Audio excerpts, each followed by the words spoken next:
roll. Hello, beautiful people of the internet. Welcome back to the Game Culture Podcast. As always, I'm Caleb, and right next to me is Nick.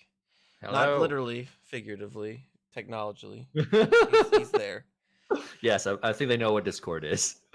I would hope people know what Discord is if they're watching this. No, our secrets that will be revealed. But if you notice in our two little boxes here, we both got kind of different setups. Mine is Yeah, you because look. oh, You move go the ahead. camera around. It's like yours is, little move the camera around. Got some new. You got a new PC. That's how you had to move the camera around. Yeah, I built a new PC. And so it's much larger, so I had to change a lot of things around. So underneath my camera is a stack of books. We've got Randall Munroe's What If, 500 Years Later, An Oral History of Final Fantasy VII, Rage of Dragons by Evan Winter, and Cyberpunk 2077 No Coincidence by Rafat Kosik underneath my camera. So There you go. maybe that'll be a running segment where I just change the books out from underneath my camera. But Nick, you got a whole new brand spanking new apartment. Yeah, that's kind of a big reason why we didn't have one last week because of me. And moving me. and all that. I Yeah, you were doing Easter stuff. Yeah, I helped you move and then got rewarded by getting sick. So yeah, we were gonna do a early, try and do like Monday episode, but yeah, it just didn't happen. So yeah, we're just like, let's go.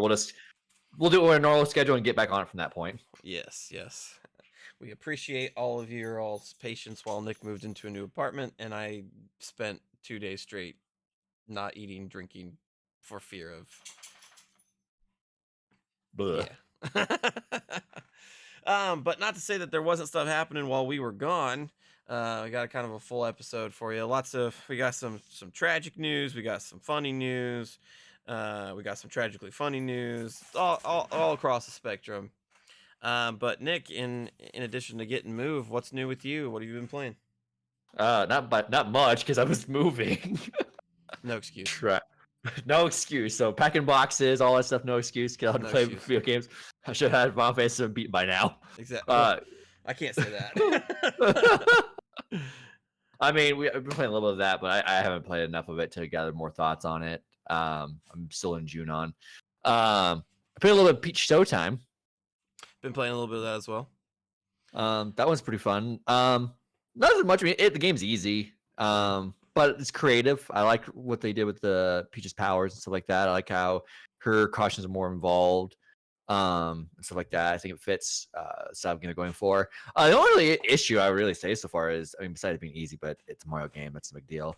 Just the got cutscenes where the game's running at 30 frames a second, which on the Switch, whatever, kind of would expect it. On the ground now.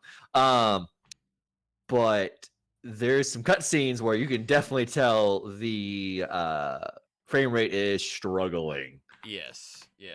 They obviously really poured a lot of love and care into this game in terms of like trying to give Peach a really good, just a good game. That was something like exclusively hers. I'm a little bit farther than you. I'm about 4 or 5 bosses in, something like that. And yeah, Mario, Luigi, Bowser, nobody's there. This is Peach's game, which is awesome. But yeah, the game struggles at times, and which is really sad to see. I think the later that we get into the Switch's lifespan without a Switch 2, I think games are just going to be this, where there are parts where the Switch they got it to run on Switch, but it maybe shouldn't have. Yeah, but like pretty much any transformation scene with Peach chugs, there's lots of like jagged edges and stuff in terms of like resolution problems and visual problems, which is sad because the game is actually really fun. They didn't just take my concerns with the gameplay was it's just going to be Peach Kirby, but it's not. Every transformation has their own gimmick, and that gimmick is used in new ways every single time that you revisit that gameplay style, which is fun. Yeah, no, it definitely that.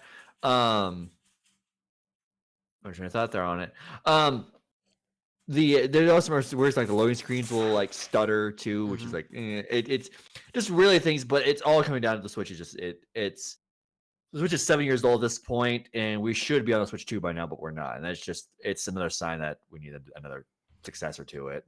Yeah, and I don't know what Nintendo has in the pipeline for the rest of the year. If the Switch 2 rumor is true that it's coming out next year, that means that they've got games coming out, at least a few more in the holiday season, because we know that Thousand Year Door comes out next month, but which Excited I for don't have. that. I don't have. Yeah, I'm super excited for that. Comes out on my birthday, so a little Oh, birthday gift for me. But I don't have any concerns about that. But it's whatever they've no. got planned after that that is going to be concerning, Mm-hmm. if they have anything planned at all. Because we just don't know. But it is fun. It is super fun. I hope that this is not the last that we see of Peach in this form. No, I hope this is the blueprint they go with, because we obviously Wario's got his own spin-offs, Luigi, Yoshi. I hope this becomes Peach's. She's only let down by the system she's on. Yes. That's really it. Gameplay's fun. Now, granted, when you have so many gameplay styles, there are inevitably going to be ones that are more fun than others.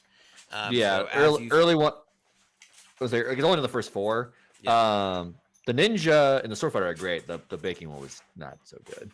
See, I actually really enjoy the baking ones because they do get more intricate as you go on. But Okay. The first one I did was kind of eh. Yeah. I love the ninja one. Sword Fighter, I'm not too crazy about, because there's even when you go into the other levels for it, there's no real innovation. It's still like the same 3-hit combo and all that kind of stuff. So at least with like the ninja one, there's more mechanics at play between the stealth and the dash versus just swinging the sword and everything in front of you dies. And I think that would have been alleviated if they made the counter system way like the slightest bit more difficult. Yeah, that's a good game. The game is the window on it is like it's 45 massive. seconds. But yeah, not to say that it's not fun. It is fun. My hope is, I don't know if this exists or not. Because like Mario Odyssey, Mario Wonder are the same thing, where the games are pretty easy to get through, but there's hidden hard levels by the end of it, like in-game stuff. There might be the case here. I don't know. I kind of hope there is, but I also wouldn't be surprised if there's not. Well, not to spoil anything for you, but there are some like challenge levels. After you go through 2 rounds with a single gameplay type, you rescue the actual person that is supposed to be acting in those plays, and those levels are shaped up to be kind of like challenge levels, and they were a step above what's in the normal levels, but not anything crazy. Okay. Yeah. Well, as I said, this is a good first step. I'm hoping it was successful enough, and they'll keep doing more of these. Yeah, I would say too, I think this is a really good niche for Nintendo to get into that they already kind of have going with Kirby. Kirby is kind of the easiest game that they have in their repertoire, because even Mario games can get pretty crazy at times. So Yeah. I think this Peach will kind of fit into that same kind of mold where, you're just kind of going through the motions. It's very easy. It's very forgiving. Yeah. After the first level, there's a Toad sitting out. Oh, not Toad. One of the theater workers. That's like, hey, here's this heart badge to give you 3 extra hearts. Cool. Yeah. I didn't do anything for this. Cool. So speaking of Toad, I do want to point out something funny about the thing. The setup for this game is, Peach goes to this theater and all that stuff, and the Toad's like, oh my gosh, we gotta do this. It'll be hard to get tickets. I'm like, you're the princess of this Mushroom Kingdom. You're just like, I want tickets to it. What do you mean? What we didn't know is that the Mushroom Kingdom is like really, really small. So being the princess of it means pretty much nothing. I mean, I guess they don't treat their royalty special, which, I mean, good for them, I guess. Or maybe they're just a very socially forward society. Who knows? Who knows? If there's somebody out there that wants to do a deep dive into the socioeconomic status of the Mushroom Kingdom, please do it, and then drop a link in the comments so that we can watch it, because I would love to see that. Yes.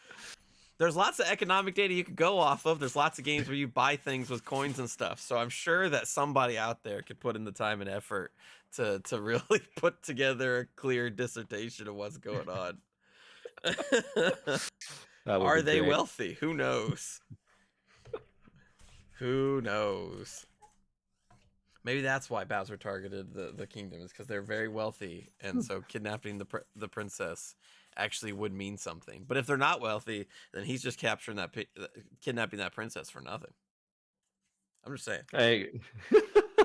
If you're an economics major and are bored and want a fun topic for your PhD thesis, let us know. We got something for you. Inquiring minds want to know. But you told me that you also got to the Stellar Blade demo as well. Yes. In your Yes. time, I have not done that yet. So, how is it? It's pretty good. I was not what I was expecting. What you I was mean? I was Because all expecting I'm expecting is to be Bayonetta look-alike, hacking and slashing and getting put in fun outfits. That's all I'm expecting. I mean, you can do the outfit thing, sure. I mean, plot wise, I don't know. The demo wasn't enough to gauge up its how. If it's plot just cookie cutter or it's going to be deep, like, well, I don't know if we can do near Automata because Yoko Taro is, Insane. kind He's an of insane person. insane. But still, I don't know the plot is just not going off there. It does, you can't pick up where you leave off when the full game comes out if you play the demo. But combat wise, I was expecting something like near in Bayonetta, that platinum style, super speedy, in a blender type of combat. That's not what it is at all. It's a Okay. lot closer to FromSoft. Oh, okay. It's slow, and you need to learn how to parry. If you don't, you will die a lot. Interesting. Interesting. It took a minute to get used, and what you're going to want to do is, because you'll earn skill points to get better skills, unlock the abilities to get perfect parry easier, because that'll make things so much better. That when you're first noticing, going, it is a tight window to get it. Okay. So you have to study your enemies, make sure know what they're gonna do before they're gonna do it, like really know enemy patterns. So it's pretty good once you're acclimatized to it. But I was shell shocked because I was not expecting FromSoft. Interesting. Interesting. Well, that's pretty good going in. I need to really play the demo. Interesting. I didn't expect that because the trailers definitely do not No, they don't. communicate that at all. From the trailers, it looked like a platinum. We're going 90 miles an hour every single minute. Nope. It's very.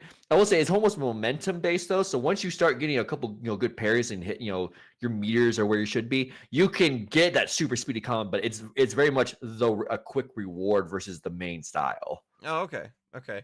So it's a little bit like Metal Gear Solid Revengeance, where if you parry correctly, you can go into like your free slice mode and get health back when you like harvest them. I mean, somewhat. I mean, there's no free slice mode, but similar Yeah. idea. Like you can get the big stuff off of good parries and Yeah. stuff like that. The game is considerably easier and more rewarding if you figure out how to parry. Yes. Interesting. Very, very interesting. Any other thoughts that you have on Stellar Blade? I mean, not particularly. As I said, the story wise, it's interesting, but there's just nothing there yet to really set up. This definitely seems like a lot of the story bits are hidden behind other things as we go along. So a 2-hour demo is not going to reveal much. Because it's the first 2 hours, correct? Something like that, yeah. Okay. So we're just getting our feet wet into the world. It didn't really introduce a lot of the players. Like the Final Fantasy 16 demo introduces a lot of the story elements kind of quickly. This one doesn't. That is true. That is true. And unfortunately, this game is no stranger to discourse already, and the game's not even out yet. No. People People are just, being weird about it. I Like go on. I would say there's two camps right now, and both are being weird. Like, okay, the people who are just pretending, who act on this game as a second coming of something because the character's attractive. Like they don't make attractive women in games anymore, which is just stupid. Like, A, they do. Two, I mean, it's okay if it's okay if not every woman in a video game looks like a supermodel. It's fine. All versions of characters can exist. Yes. Especially but these weirdos are asking you that, oh, women don't look sexy in games anymore, and their example is Aloy from Horizon. It's like, okay, so It you was beautiful. Like you just told me you just never seen a real life woman before. That's what you just admitted to me. And to be fair, they probably haven't. No, they probably haven't. As said, like, bruh, it's okay. You don't need to lose your have some self control. It's okay. On the flip side, there is something like just because the character is kind of, for a better term, I don't want to say overly designed. I don't want to say overly designed. I'm not trying to phrase, but she is designed to be more sexy and stuff like that. That's clear as day by just looking at her. But that's fine too. Laura Croft was that way when the 90s. It's characters that are designed to be realistic, more normal looking can exist. Characters that can design to be more sexy and kind of fantasy can exist. There's room for both, and yes, there's probably some guys are going overboard. But here's the thing: there's also women out there who like playing as sexy characters. Yes. Yeah, and this discourse is not only stupid just from the subject matter, but it's also taking away from the fact of like the game's gameplay. You apparently like the gameplay quite a bit, and here we are talking about how perverts are like, yeah, it's all about how good she looks. And it's like, it's not. That's just an element. I'm definitely just an element. Like I'm definitely interested in the games because I like post-apocalyptic sci-fi, and that's exactly what this game is. So I'm like, Yes. okay, so I'm interested in the world building of it. Then this gameplay is, I haven't really played a FromSoft game before. I played a little bit of Elden Ring, but I wasn't expecting this to be that. It's actually pretty enjoyable. So I'm definitely picking up when it comes out. Yeah, same as me. I do like that Eve is hot, but I do not care that she is hot. I mean, the fact that Bayonetta is hot and her games are super fun that's a win-win. Mm-hmm. Lara Croft, PS1 Lara Croft. No woman looks like that. No, because polygons. But that game is remembered for it's memed for that, but it's remembered for its introduction to that kind of action adventure game, and flippy flips with guns and stuff. So it's just crazy to me how weird gaming culture is. Mm-hmm. It's very strange. Like guys, this is why everybody still thinks of us as people that live in their mom's basements. Like this is why. This is why. Like I can name 25 movies off the top of my head that have a hot female in them. Good and bad. I can name a bunch of games nowadays that have hot characters in them besides Stellar Blade. Yeah. Good or bad. I literally just do not understand. Just dumb culture war crap. Yeah. But that's a good segue because I also wanted to address something because we're talking about both things can exist and kind of a lead. And we also, as I said before, we focus on games, but we do also do other culture stuff. So I did see Godzilla Kong 2 last weekend. It was pretty good. Kind of still same thing lead and others said both things can exist, and this is another example of that. Godzilla Kong 2 is dumb. It is super dumb. The movie knows you are here to see a giant lizard and a giant monkey team up to fight another giant monkey and giant lizard, and it gives you that. But there was some criticism about it because it wasn't -1, and it's like, okay, but that version of Godzilla can exist too. Even the director of -1 sat down with an interview with the director of Godzilla Kong 2, and just like, this is great that since you're taking care of focusing on what the old school like Showa era more over the top Godzilla, we can go over here and focus on the more serious stuff. So both sides of the franchise are being taken care of right now. Yeah, like that's brilliant. And for any Godzilla fan, that's double the movies. Mm-hmm. I know one Godzilla fan in particular who's just living his best life right now because of this. Yeah, it's so amazing to me that in all types of culture how quick we are to to judge something without thinking of the benefits or thinking of like just two things can exist at the same time. It's okay. There can be the campy fights Kong Godzilla and the serious -1 Godzilla. Like it's okay. Mm-hmm. It's okay that the female protagonist is hot and the gameplay is good. Like it's okay if the female protagonist is not your preferred type and the gameplay is good.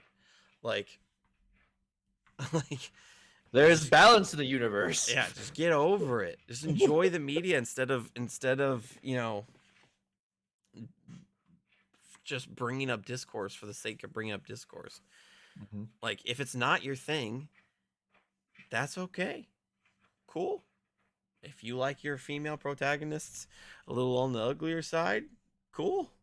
Go play like Clay Fighters or something. Shit. I don't know. Create whatever you want in Baldur's Gate. The sky's the Yeah, limit. there you go.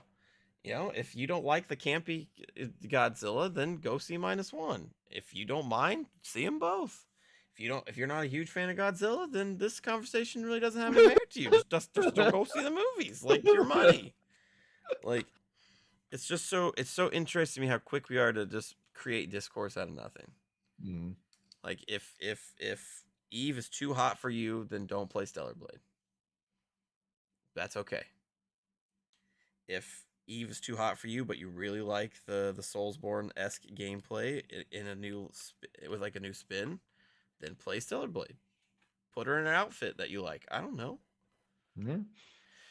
Just how about we spend more time enjoying the media that is created for us instead of just being dumb with it. Yeah, Like, creating. There's no need to pit Godzilla Kong 2 against -1. It just the directors acknowledge these are going for two different things, and yes. both go for their different things extremely well. You can like, yes, -1 deserves an Oscar and stuff like that because that's the type of movie. It's a drama piece about Survivors Guild.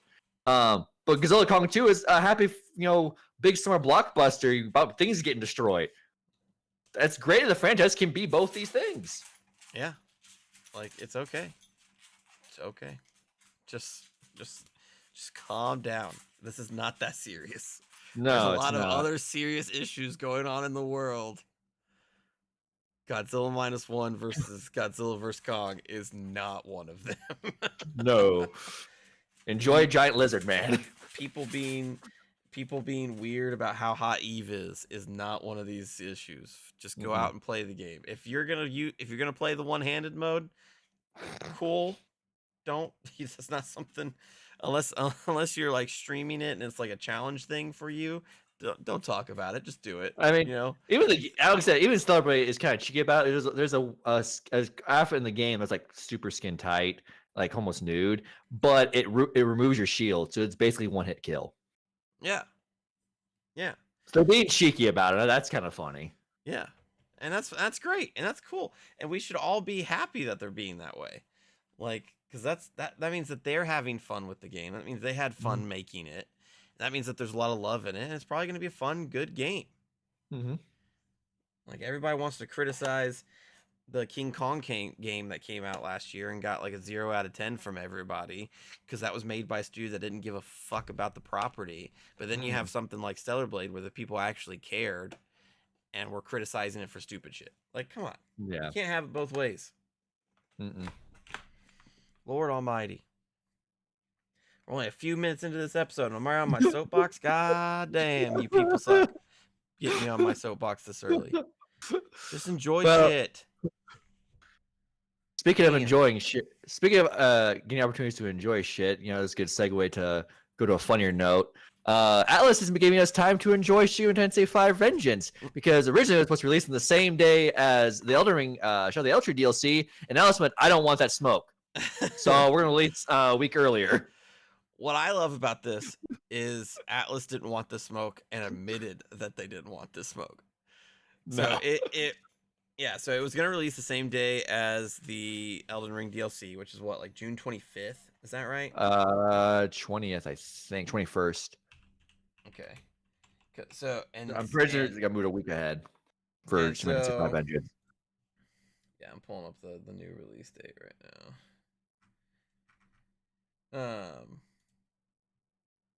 But yeah, Atlas was, yeah. So 21st is when it comes out because Vengeance's release date is now June 14th. 14th. So they bumped it up a week, and the, the director of the game or somebody Atlas came out on Twitter and was like, "Yeah, we just wanted you guys to have time playing it because we know that you're going to play another game." Cough. Elden Ring DLC. What's funny is the same thing happened with Yoshi P and Final Fantasy 14 Dawn Trail, I think it's Yes. called. He even said like we pushed it back a week because we know you want to play Elden Ring, so we give you time to play it because I also want to play it, and then we can all play Dawn Trail together after that. I love both those stories, even though they're the exact same thing, because the devs behind it were like, "This is the reason why. We understand. Like we get it." Because that's kind of like an unsung thing. That's a level of transparency that people oftentimes don't go. Partly Mhm. because when it's the bigger corporations, they have just mouthpieces that speak for them. But like for more of these humble studios, it's like, yeah, I want to play the Elden Ring DLC too. Yay, I got like 400 hours into it. Let's go. Find me online. I'll kill you. I understand. I mean, I'm since I put like 2 hours into Elden Ring, I think. Since the DLC's coming out, I'm just gonna wait to play it and then play it all through at once. Yeah. Yeah, I haven't played a But ton of Elden Ring either. A couple hours of it for myself. I don't know if I'll go back through and play it or not, because Final Fantasy 14 just keeps calling my name, and I know I'm gonna no life the shit out of that. So I gotta get my affairs in order that's fair. You do. before that I stage. got. Because I I don't know if you know this, but it is playable on the Steam Deck. No, I didn't know it was Steam Deck compatible. I knew it was on PlayStation and PC, and I think Xbox now. It is now on Um, Xbox, but yes, no, it's Steam Deck Steam Deck compatible. Oh yeah, you're screwed. That's what I'm saying. And It was nice. because it already came out on PlayStation well before the Steam Deck was even a thing. That means it already has controller support. So it's Oh like, yeah, what's a PS4 title? And Steam Deck's about a PS4. See, you're Well, doing it was with nice them. knowing you. Yes, yes. Like I said, I got to get my affairs in order first. So depending on, because I mean, I mean, for right now, there's like not really much coming out. So after I No. finish Final Fantasy VII Rebirth, I'm gonna jump into some Yakuza and some other things. So I'll have time to start playing some other stuff. So, um, but yeah. I love it. I hope this starts a trend where more devs are like, yeah, we're afraid of that game. / we want to play that game too. So we're gonna push it back a week or bring it up a week. Well, I yeah, think more companies should also just bring up release dates as well. yeah. It's a show of confidence most times. Um, and you're just getting your game into people's hands earlier. If you think that you can swing it, if you think that it'll be ready by by an earlier date, there's no shame in saying, hey, that date we told you, it's not true. We're gonna bring it to you 2 weeks earlier. Wow, okay, cool. Not too Um, many companies do that. no, and I think it was a good idea because I mean, I don't. This is the first Shin Megami Tensei being released on PC. So no, and I four was a think 3DS title. yes, 4 and all of the like 8 fucking spin-offs were Yeah. 3DS style. Well, no, So actually, I know the Nocturne remaster, but I get like full mainline one, like current one. So, yeah, my point is, I think I thought Shin Megami Tensei 5 was going to do well when it got its PC release, but the fact that it originally was released on Elden Ring Day, I'm like, oh, you're going to get railroaded because it's Elden Ring. Now they're up a week. I think they're going to do pretty good. yeah, So, yeah. I think they will do pretty good. A lot of people love the Shin Megami Tensei games. I'm even cautiously optimistic. I'm not going to get it day one or anything, but uh, if the Vengeance storyline ends up being fairly good, then I might revisit it. But coming off of Persona 3 Reload this year, I don't have time for an Atlas game where there's no story or character development. that's fair. That's And fair. hot take, I didn't even like the cast of Persona 3 that much compared to 4s Wow, and 5s. I'll that's say a take. Someone's trying to jump in the line of fire right now. that. No, I'm just saying. I'm just saying, man. I'm just saying. I I'm just mean, saying. I thoroughly I enjoyed had my time with Persona 3 Reload. Its cast is not as good as 4s and 5s. That's right. I mean, I And have my and take. I'm willing to give Persona Team the benefit of the doubt and say that's just because it was an earlier title and they're still learning things. I'm not slighting them in the slightest. I'm just saying We each have our 4s and opinions 5 on. tasker, but that's what I'm saying. We each have our opinion on Persona 3. Like mine is, I'm not playing until the mods finish. I think Katoni's a better pro tag than Makoto, so that will put me in the line of fire too. Uh, you know, So whatevs. I'm excited yeah, for episode Aegis after finishing the game, so yeah. can't wait for that to come out later this year. I know Metaphor Refantasy also comes out. So, Yeah, Alice has got a good year this year. mhm. Can't wait for that one. All right. Speaking of So bad, I was say, speaking of good years, let's go to someone having a bad year. Warner Brothers. Yeah. You brought this up again. Yeah. Well, first off, I just thought something else. Did you hear that they closed down Rooster Teeth as well? No, yes, I did actually. Yeah, I think about it. Pretty sad. Good old freaking Warner Brothers. Yep. And they're great. I mean, I think Rooster Teeth did have some mismanagement over the years, even before yeah, for sure. Warner Brothers Warner Brothers Discovery. Before David Zaslav took over, they were having issues before. So I'm not too surprised this happened, but the fact that the WB's acting the way they act now, their fate was accelerated. Oh yeah, for sure.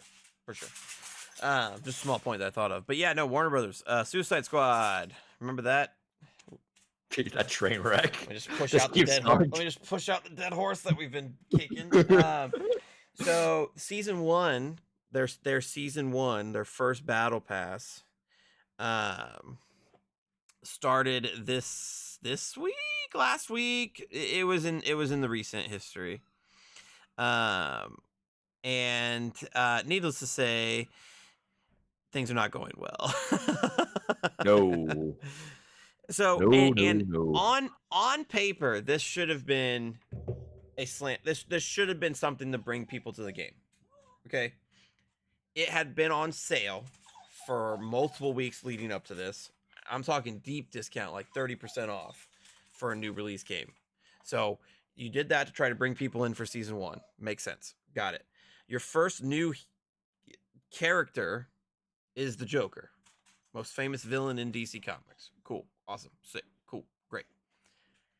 And you would think that in a big expansion like this, there would be new gameplay, maybe a new section of the map, stuff, other stuff that other live service games have done in the past when they introduce stuff like this.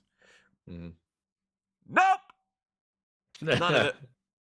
So they introduced Joker, who they didn't really integrate him in with the team. Apparently, he's like an alternate reality Joker that just shows up and goes. Yeah, because they shoehorned this game into the Arkhamverse, and Joker's been dead since Arkham City. Yes. So yes. And so he gets there. This Joker gets there and goes like, I killed my former team because I loved them so much, and you know what? I think I see myself loving you guys the same much. And then it cuts to black, and you can play as Joker. Like what? well, because I also heard that there's 2 ways that you have to either restart the game and play through the story to get to a certain story mission. That I mean, it could be wrong on this. So if I haven't played. I don't know. That the mission to get him won't pop up if you've already beaten the game. You have to replay it to get back to that story mission to get that mission to pop up to get him, or you can just pay $10 or something like that. Like it's pay to get like what the fuck? Jesus. Yeah. So every bad decision that you possibly make, this game just keeps making. Yeah. And they didn't add any new sections to the map. They added some post game missions that you can replay, but they're just reskins of the current missions that you can redo and stuff.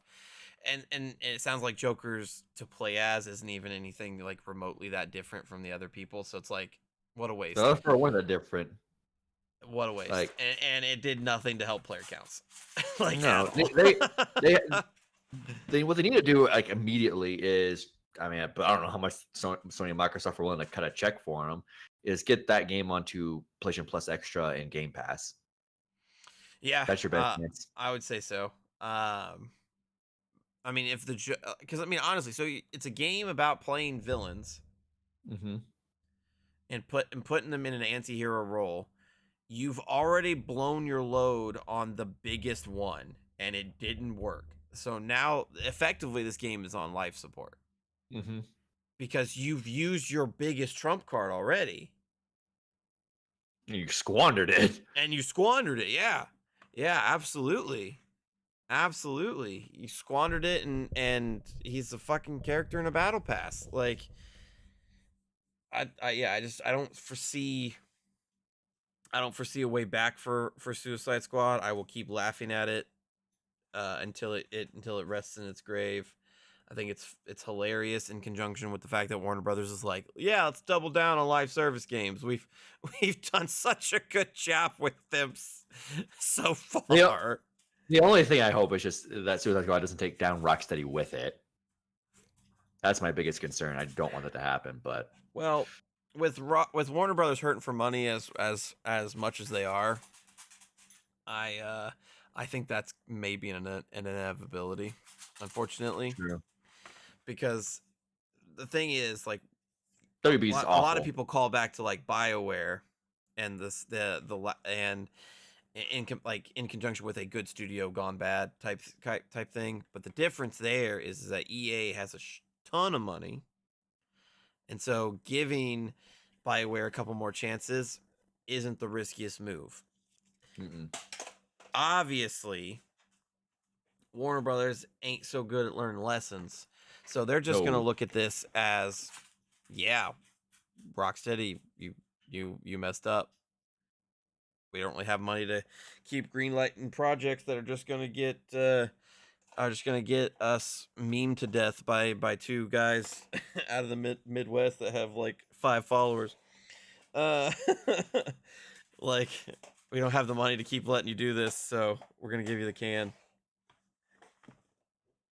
So, but I mean, who knows? I hope it's not the end of Rock City as well. But Suicide Squad was a colossal flop. And who knows? Maybe if it does go to PlayStation Plus and Game Pass, it gets a second lease. Nobody having to pay for it. So live service games typically do well on those services. So who knows? I do think that's their best bet. Because people are more inclined to buy those microtransactions if they didn't think they pay. I mean, you are paying for the games you're paying for the subscription service, but psychologically, you're not thinking, "Oh, the game's free" because it's on there. So you'll be more inclined to get that microtransaction money. Yeah. You're gonna have a hard time getting that when you are paying $70 for the game. Yeah. I also have a headcanon that says that if it wasn't $70, it might have done better. Mm-hmm. Because that's Absolutely. just such a steep price tag for what you're getting. But yeah, Suicide Squad, gift that keeps on giving. Keep fucking up. I'll keep being here to make fun of you. Well, That's speaking of that's the Caleb Dandelion guarantee. speaking of fuck ups, Overwatch 2.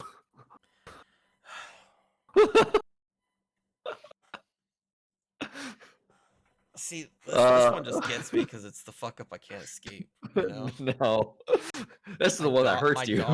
my dogs are named after characters from Overwatch. I have a whole Overwatch wall in my living room. Like, if anybody has any right to be mad at what Overwatch has done to them, it's fucking me. Yeah. uh, Yeah. so yeah, it came out this week. Oh, last week, whatever. In the time that we were gone, that the Overwatch 2 story missions are canned. They're done. Finito. We're not making any more. Close up shop. Um, which So is what a was the Overwatch bummer. 2 again? Yeah, which is a bummer because that was the whole point of the 2 in Overwatch 2. But not only that, the world that they built for Overwatch was super compelling, Mhm. and what made it really cool was they did it without a campaign. It was all Yeah.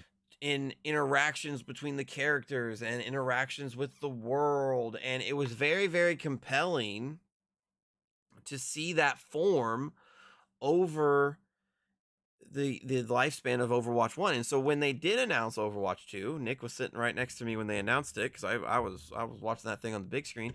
Uh the promise of these story missions to help further out this fantastic world that you've built was the main sell, Mm-hmm. because you've already built all of this lore without saying a word, and now you started speaking and actually telling the lore. That's super compelling. And so for the first year of Overwatch 2, we didn't get anything. And then when they did give us something, it was 3 missions and they charged $15 for it, and they wondered why nobody bought it. And that's why they canceled all of the rest of them, is because they felt that not enough people bought it, which means that there's not enough interest in it. When in reality, they probably spent their money on the battle pass to get the new hero, Because you need it for the or game. like me, and walked away from the game because of how aggressive they were with the monetization and the stupid balance changes. Can't forget those. Mm-hmm. But I have a friend that played them, and she said that they were nothing special, nothing to write home about. So it's very clear that this was a long time coming that they would be canned, but it still sucks, because it's taking one of my favorite games of all time and just continuously running it through the mud for now no reason. Mm-hmm. I said it's. I feel like Overwatch, in a weird sense, and for schools that teach gaming history and like management, needs to be studied in a bad sense of, because they were king of the world in 2016 when the game first came out. Yes. And here we are 8 years later, and this game's a joke now. Yeah. It's a joke. Like, how do you fumble the bag so hard? Like, everything was there to remain king of the world, and you just dropped it. Because it does have one of the most interesting lores out there, and they just never did anything with it. Yes. And there was just bad decision making bad decisions, which one of the best decisions are finally turning back, but it shouldn't have done in the first place. Is that now they're doing heroes are no longer part of the battle pass, and just everyone will get the characters as they come out. Yep. Which is what they did in Overwatch 1, which worked because that game was a PvP game, and how it was made, the game was played. You need all characters available at once. Yep. Everyone does. The fact that they took them nearly how many years? What, 2.5 since Overwatch 2 came out? 1.5. I think it came out October 2022. Okay. Yeah. The fact that it took this long to walk that back is crazy to me. Like, that should have been made apparent very quickly. Like, oh no, we can't do this. This ain't gonna work. 4 or 5 characters in that time that were released, and you had to pay for them. Yeah. And they're literally doing this out of desperation. They're doing this out of desperation because they don't have anybody playing their game at all. No, I mean, last time we discussed using Cowboy Bebop, one of the biggest animes out there. I mean, I'm freaking wearing a shirt for it right now. But despite me wearing a Cowboy Bebop 2 shirt, guess what I didn't do? I didn't download the game again to go buy that Cowboy Bebop stuff, because that stuff was way too expensive. Yeah. Like, so, I continually wish Overwatch the best. I hope that the powers that be, change their minds and get back to the grounded thing that Overwatch 1 was. Fuck, I take loot boxes back. That's how sick of the fucking monetization pattern I am. I'd take loot boxes back. most people have said this. How bad do you have to screw up to make loot boxes the more desirable option? Well, it's because the loot boxes were the best in the industry. They were not invasive. You got one every single time you leveled up. So just by playing the game, you had the opportunity to earn these really cool skins. And clearly, people playing the game is important, because that's what they're trying to get back. So it's so funny to me that they're like, okay, yeah, we're going to free to play. We're gonna put the battle pass in, and we're gonna start charging you for everything. And they wonder why people left. Like, it's crazy to me. It's just absolutely crazy to me. I mean, at this point, I think the best thing to do is just cut your losses. In a weird sense, could they theoretically, in a sense, roll it back? Because since the PvE's dead, now you're just left with PvP again. And honestly, I think 6v6 works better for Overwatch than 5v5. I think the balancing was better once Ghost was taken care of. I think the 6v6, 2-2-2 system was much better than the 2-2-1 system. I mean, yes and no. There's playing the 5v5 for as long as I did. There's merits to both. 5v5 is quicker, but 6v6 offers more strategic depth. And I think Yeah, that's the part that Overwatch needs, is that strategic mm, depth. I think yeah, that's where the game was at its best, was when you had that strategic depth. yeah. But That's what I'm saying. I mean, I feel like I personally think you could roll it back. I mean, I mean, I don't see why you wouldn't be able to, there's you no know? point. What is keeping Overwatch 2 necessary at this point? I mean, Nothing. exactly. 'Cause the promise of the story missions was the justification of the sequel. And Hmm. so we've lost that. So now we're just back to an inferior, more unbalanced version of Overwatch with nothing that they promised. Hmm. And they wonder why people don't want to play the game. So, I don't know. I I think they're a bunch of fucking idiots. I mean, I'm super bitter because Overwatch was legitimately one of my favorite games of all time. I've met some very good friends through Overwatch, and it's just extremely frustrating when you're exactly right. They were king of the world. Even in 2020, when the content that they were putting out stopped, they still had a consistent fan base that was logging in and playing every day. yeah, you make a good point that they're in a worse position now than they were when Goats was destroying the game. Well, Goats was in 2019. No, but still, that's my point though. Is it was still overall the game was healthier with Goats doing what it was doing to the game Yes. than they are now. Which like that's crazy that they've sunk lower than before. Yeah, it's just a very clear illustration of a core issue with the video game industry, where plateauing is seen as a bad thing, Hmm. when in reality that is healthy. A game's going to spike when it first comes out, it's going to drop, and then it's going to plateau. And plateau is steadiness. Any kind of work that you do, if you are steady, that means that you are consistently bringing in money. But but stockholders and publishers just want to see that arrow just continuously go up, which is an impossibility. Even if every person in the world played your game, there is going to be a point where it plateaus because there's no more fucking people to play your game. So plateauing is healthy. It means consistency. If you are an actor on a TV show, what is the one thing that you hope your TV show gets? Syndication. Because that means that your TV show is going to be played on networks until the end of time, which provides a consistent revenue stream for you through royalties. What does every musician want? They want their song to be popular enough to, reach classic territory so that they get royalties when it plays on the radio. Yes, is growth awesome? Yes. Do you constantly want to try to make systems in your games to bring in new players? Absolutely.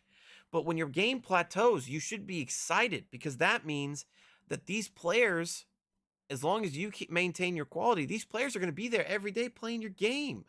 Hmm. The players who stay when a game reaches a plateau are also probably willing to spend more. It's like a fighting game. Yes. Like when a fighting game comes out, obviously, we'll use Tekken 8 as an example. We'll be more on Tekken 8 later, but for right now, um, obviously a huge brush of people played it when the game first came out because shiny new thing.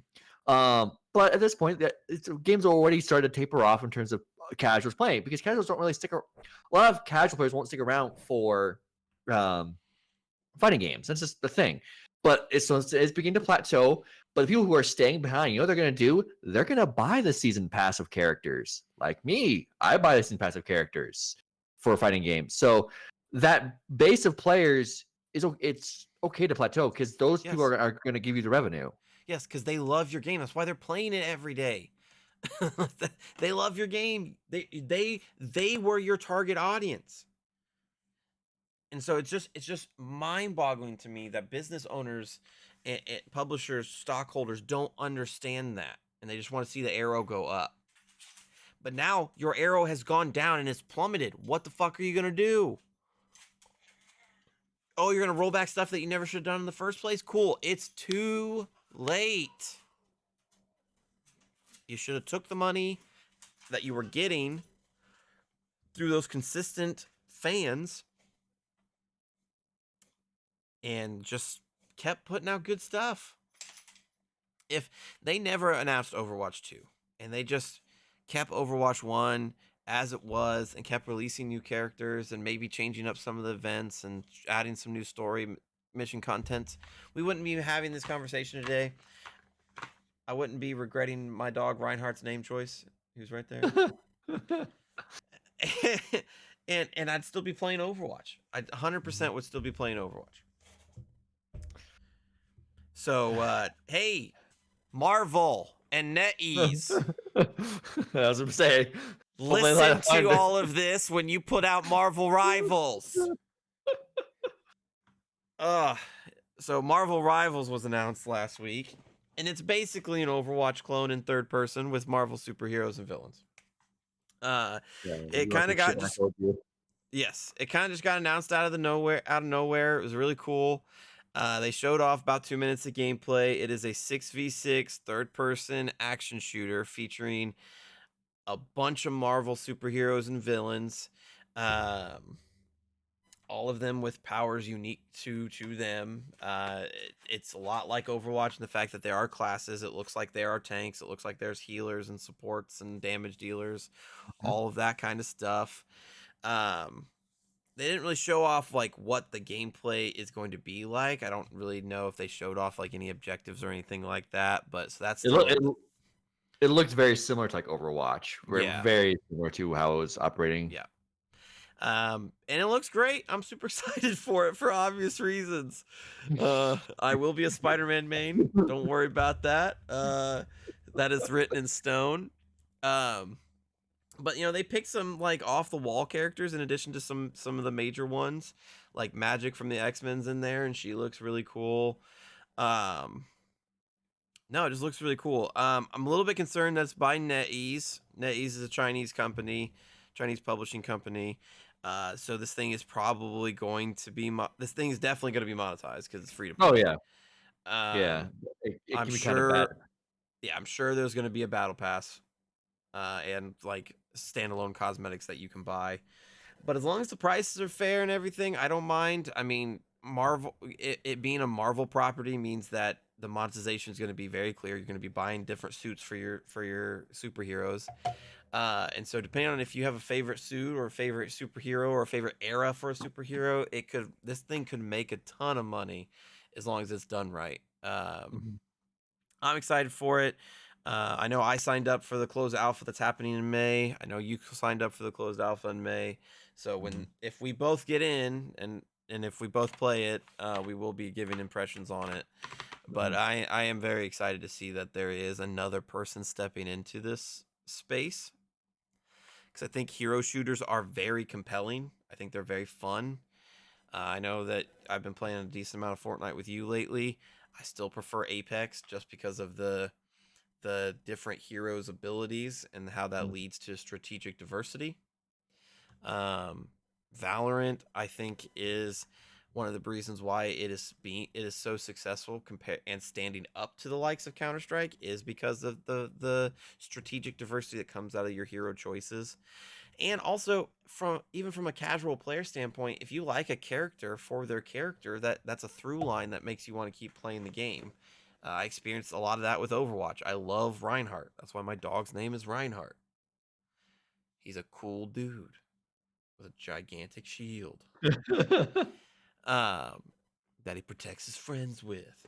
And so I think Marvel Rivals has everything in its corner to be a breakout hit of this year, as long as it's done correctly. um, the only thing that I will say was, and I know that you made this point to me too, Nick, the starting hero roster that was allegedly leaked was a little interesting in the fact of some of the omissions. Yeah, they definitely. Although I will say, it kind of gives me a bit more hope. This fact that some of these missions are weird, because it could have very even easily been like, you have to use MCU popular characters. You have to do this, and so being shoehorned like that, and it's very clear like it's Captain America's not there, Thor's not Yeah. there. Yeah, So the complete list that might be true. We don't know, but this was leaked. Bruce Banner / the Hulk, Punisher, Storm, Loki, Doctor Strange, Mantis, Rocket Raccoon, Black Panther, Groot, Magic, Luna Snow, Iron Man, Spider-Man, Scarlet Witch, Penny Parker, Star-Lord, and Namor. So, so very wide range of characters. yes. Oh, and Magneto. I missed Magneto somehow. So yeah, wide range of characters. Spider-Man's voiced by Yuri Lowenthal, so it can't be bad. But yeah, like that's a little surprising of the omissions, and I'm in the same camp as you. The fact that Captain America's not there, the fact that Winter Soldier's not there, the fact that Falcon's not there, the fact that some of these Thor is major Thor, some of these Black major Widow. characters, Ant-Man, like the list can go on of characters that you're surprised that aren't there. That does give me hope that they went for characters that they know that they can make fun gameplay loops Mhm. around. And I have Or no doubt. characters that they just wanted to use, like Yeah. not being forced to use MCU popular characters. Yes. No, granted, as I said before though, there are like they're going to be made to do some MCU popular characters, like, but not on the initial roster is good. Like, Captain America will be out of the game eventually. Yes. They're just 100% 100%. about that. 100%. But the fact, that, but the fact he's not, Deadpool and Wolverine will be in the fucking game at some point. yeah, but the fact that they're not pushing MCU first is a good sign of hope. Yeah. I think what's also going to help make this game really fun to play is that every character has team up attacks with every character, which is pretty Mm-hmm. cool. So we get a little bit more even deeper strategic diversity. You're picking your team comp based on what you like to play, but like, hey, these two characters synergize really well, and they have a really good team up move. So yeah, I think it's going to be pretty good. I'm cautiously optimistic. I'm hoping that I get into the closed alpha. I think I deserve to be in the closed alpha. If you're listening, NetEase, I have well over 2,000 hours into Overwatch. I know my hero shooters, so just How much? saying. And also, how much have you spent on Spider-Man over the years? Yeah, that's just my gameplay. You want to talk about Marvel shit? I mean, come on now. Like, you are this game was literally made for you It specifically. really was. It really was. My house is bugged. They know who I am and what I love. Even the Spider-Man suit looks really cool. Looks like a little bit like his Spider Armor Mark IV suit a little bit, which is one of my favorites. So voiced by Yuri Lowenthal. Cannot stress that enough. Everything is ticking every your boxes here. Yes. But yeah, it'll be available. I think it's only available on PC for now. They didn't announce any other consoles. No, they're not consoles, but if it's accessible, they'll get a console Yeah. quickly. And if you're interested, you can go to the Marvel Rivals website and sign up for the closed alpha. They ask you a survey about your experience with like Marvel properties as well as the kind of hero shooters and stuff. So if that seems up your alley, go check it out. All right, Fire. moving into two more games that have had some controversy in the last few weeks. Dragon's Dogma 2 and Tekken 8. We can go ahead and start with Tekken 8 since you already alluded to it. They're bringing battle passes to it. Yeah, they're bringing battle pass to it. Like, I don't understand it. Like, here's what I don't like what they've done with this. So obviously the game has a season pass, like every fighting game does. Like, yeah, I'm used to that being built in the cost of the game. But they've added microtransactions for character skin for like the customization stuff, which is already like why? But they did it after the game was released, so the reviews didn't account for it because they wasn't there. And now we're The Crash Team Racing approach. and now we're 2 months after release, and now they've added a battle pass, which is just cosmetics. Again, there's no gameplay features. So I mean, arguably, who is this for? Because most people, most fighting players I know, are not going to buy the damn battle pass. They're just going to go back online and keep grinding out characters and learning the matchups. That's how fighting game players think. So I don't understand the logic here. Because again, it just makes you look bad. Yep.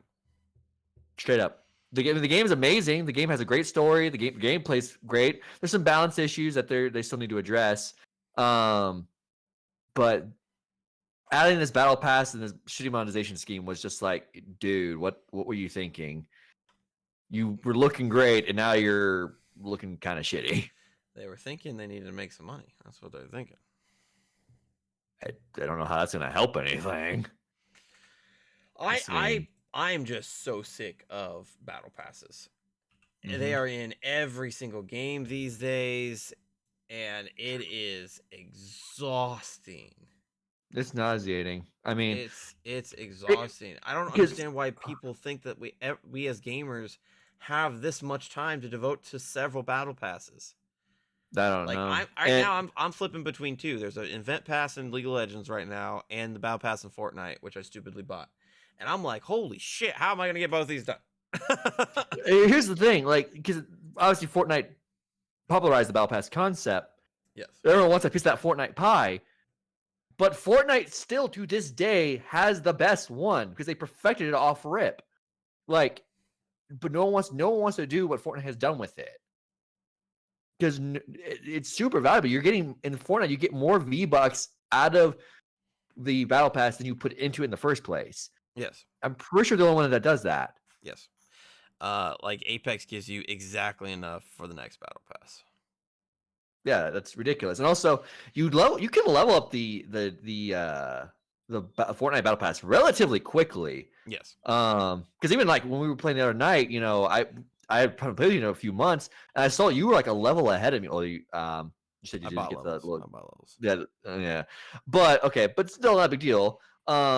Even then, if it was like 26, I would have been surprised because like obviously you don't play that much, not as much as I do.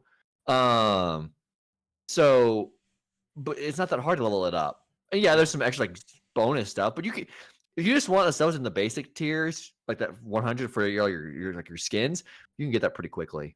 It's not like other games. Like I don't like Apex's battle system. That one's awful. Yes, I don't either. Because what I like about Fortnite and Overwatch I'll give credit to Overwatch. Overwatch did this too. Everything that you do in the game goes towards your battle pass, and they assign you little missions that will give you extra EXP towards your battle pass. Play things like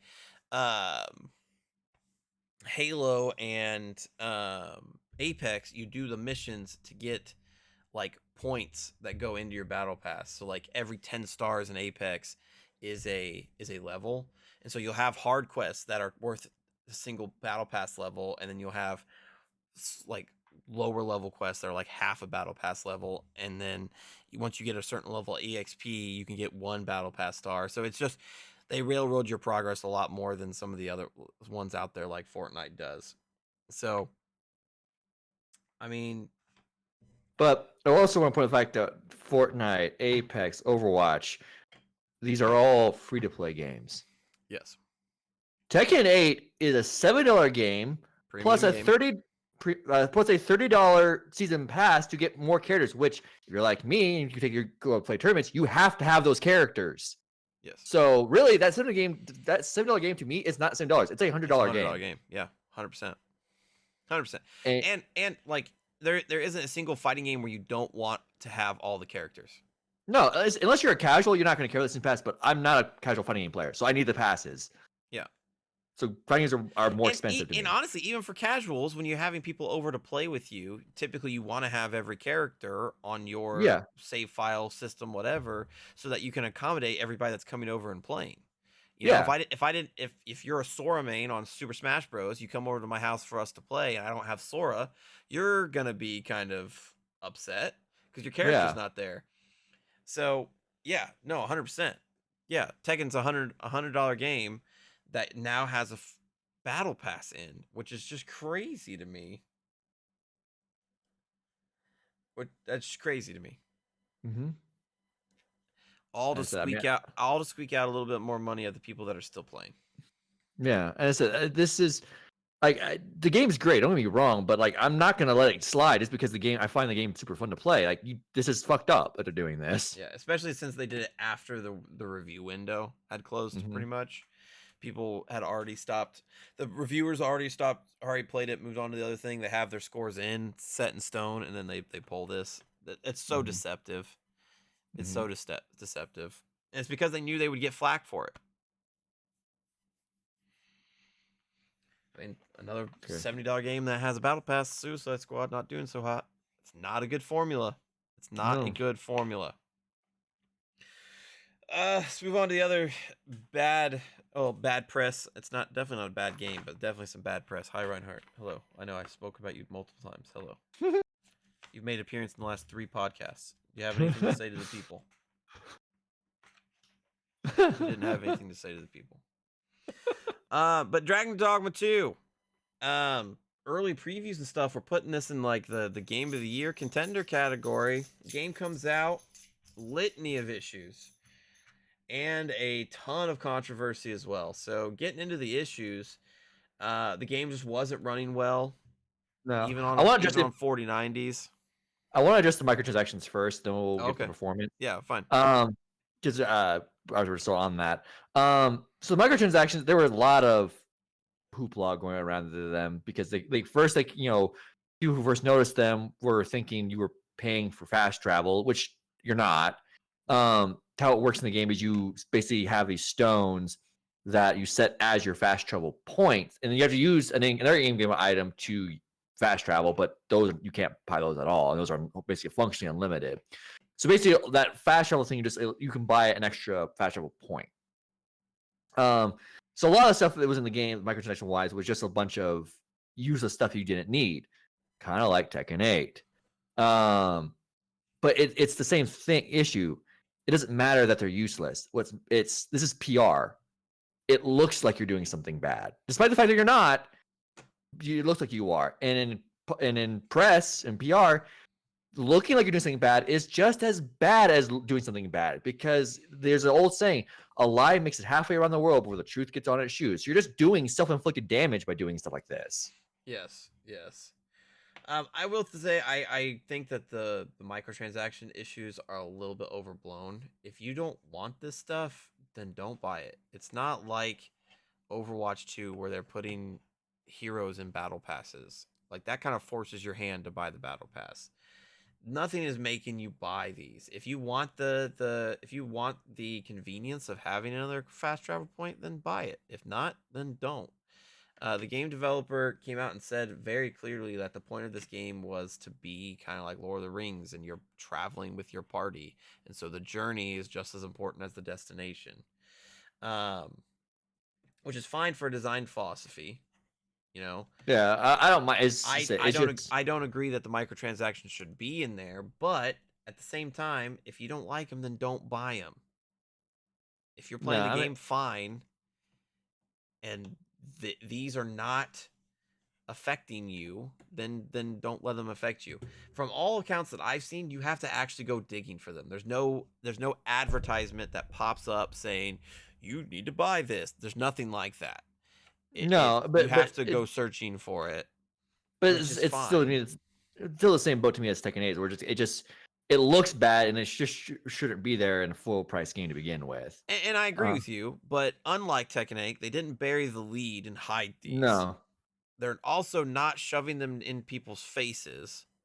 So they are leaving it up to the consumer to make that decision for themselves. I 100% agree with you. $70 game, they do not need to be needed.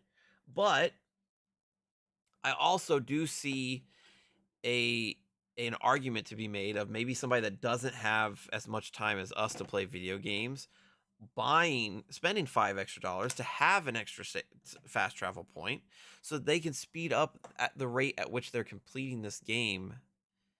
Because what's worse, spending $75 on a game and actually getting to play it the way that you want to play it, or spending $70 on a game and not getting really to enjoy your experience because of stuff that's going on in your life? And I know that doesn't affect everybody, but I do I see an mean, argument for it. I get what you're saying. I don't know. I still don't think it should have been done in the first place. And Yeah. I'm ultimately going to still blame Capcom for it instead of a consumer thing. I'm not going Yeah. to take a side corporation in this.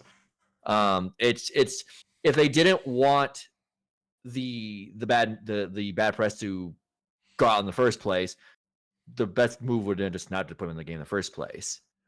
And I agree with that. I mean, if I had it my way, $70 game, there would be no microtransactions in it. Maybe a season pass, because I'm a fan of season passes that gives you an Yeah. opportunity to make more money, but also give the players more stuff that they want in the game. I mean, freaking Monster Hunter Iceborne after Monster Hunter World, awesome. I'll pay $40 for that any day of the week.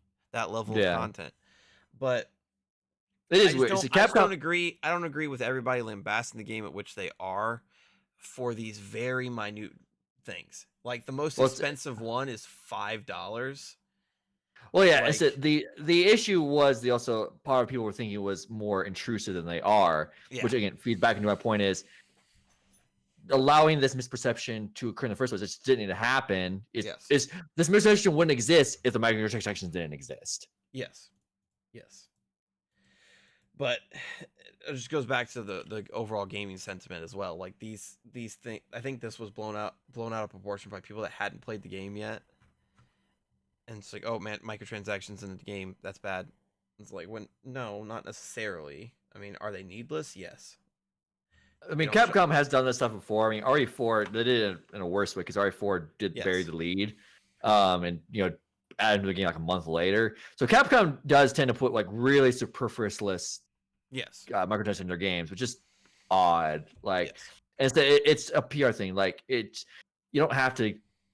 You can avoid this by just not doing it. Because how these microtransactions are designed in their games, I feel like they have to be doing more harm than good.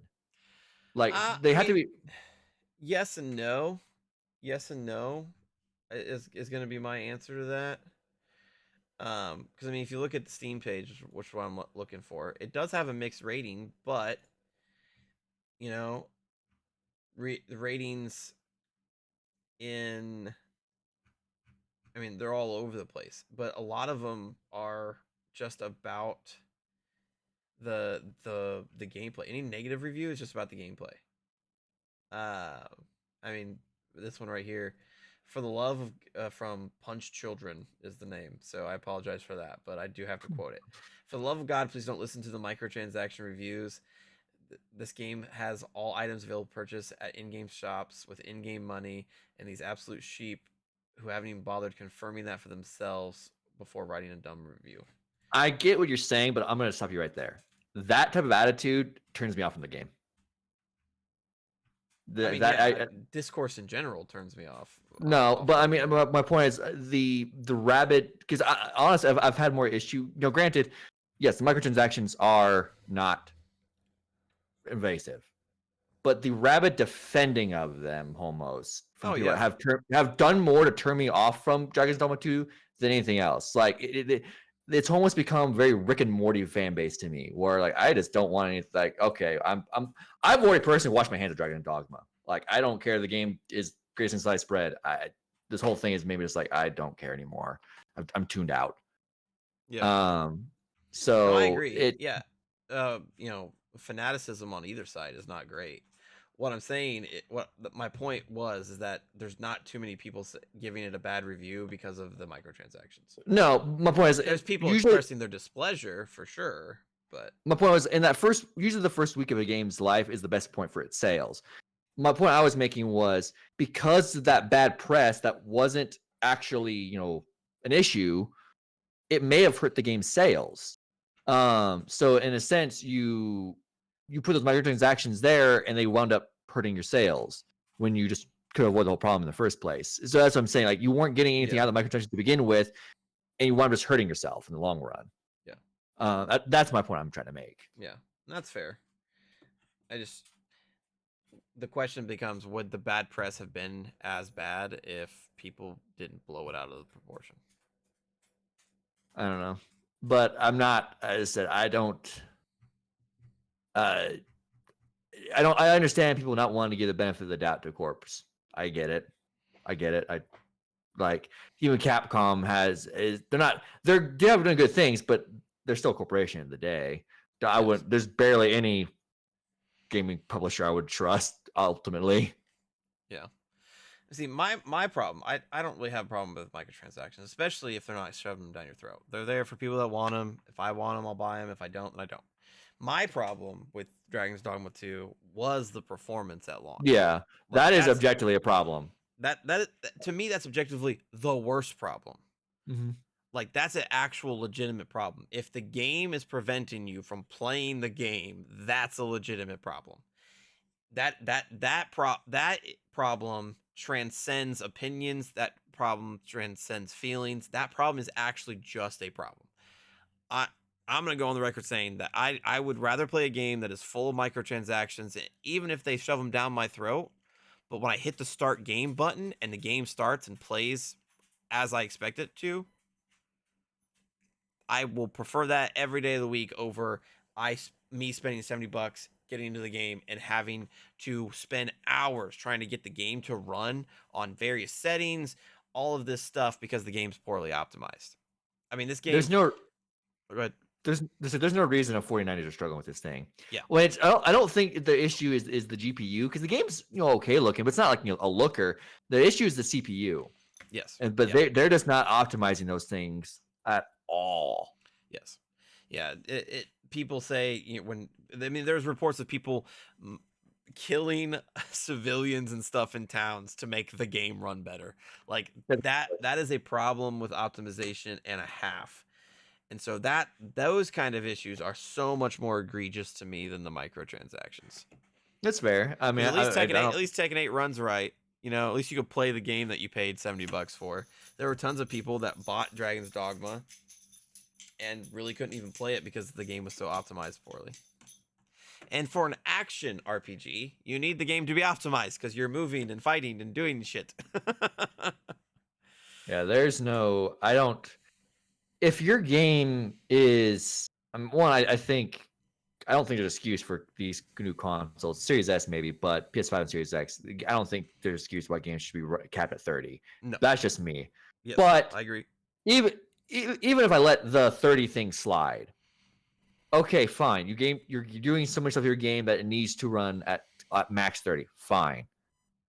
That better be a locked 30. Yeah.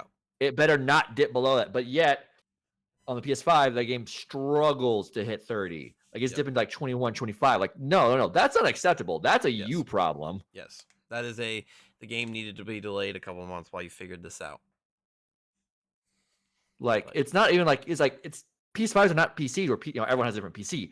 Every PS5 that comes off the factory shelf is the same damn thing. Yes. So you're not dealing with that problem. So all PS5 games should run at minimum lock 30. Doesn't dip. Yeah. And you better give me resolution to justify you dropping to 30. You better give me clear reasons as to why your game cannot get up to 60. Mm-hmm. And on PC, I don't think there should be any excuse. No, there's no excuse. If your game is designed as your way. Oh, good. Well, because I was going to further my point. They always give a list of minimum specs required to run games on PC.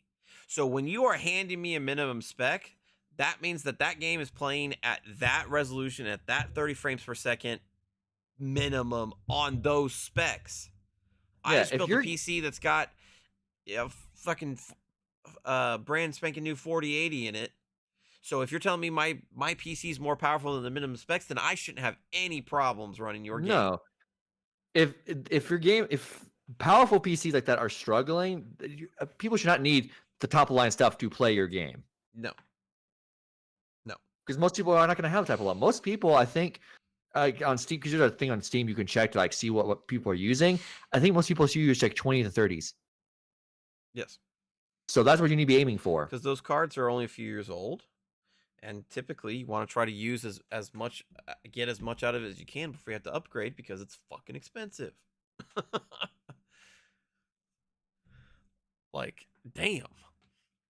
Yeah. So I understand the discourse around the microtransactions. Buy them if you want to. Don't buy them if you don't. But at the very, very least, we should not be ever having to complain about the quality of gameplay. Well, not necessarily the quality of the gameplay. The The performance. quality of the tech behind the game. Like the performance should not be an issue. I will say this is what I don't understand, because a lot of reviews didn't point this out for Dragon's Dogma 2 with the performance issues. And this isn't the first time a lot of reviewers don't point out performance issues. Like the same thing happened last year with Star Wars Fallen Order.